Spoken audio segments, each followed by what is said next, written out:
Okay, there's two people running. There's Bernie, right? There's Bernie. And then there's Wendell, right? And it says that Bernie runs 9 meters every 4 seconds. 9 meters every 4 seconds. So that means he runs 9/4 of a meter every second, right?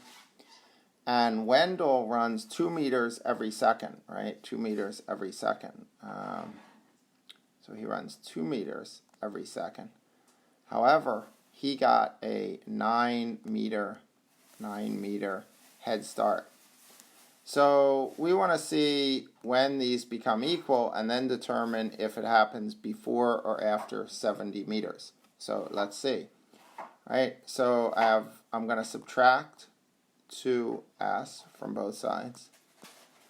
And that would be 9/4 s minus 8/4 s, right? That's 2s. So that's 1/4 s equals 9. Multiply both sides by 4, and we get s equals 36. So in 36 seconds, they are at an equal part. So at 36 seconds, let's see how far they are, right? So this would give us the distance.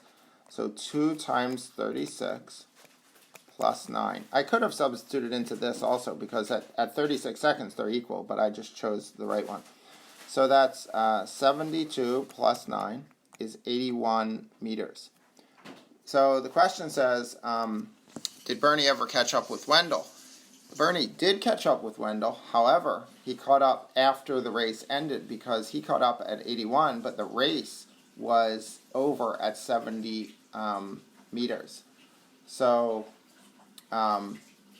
clearly Wendell won the race, and Bernie eventually caught up, assuming they kept running, at 81 meters.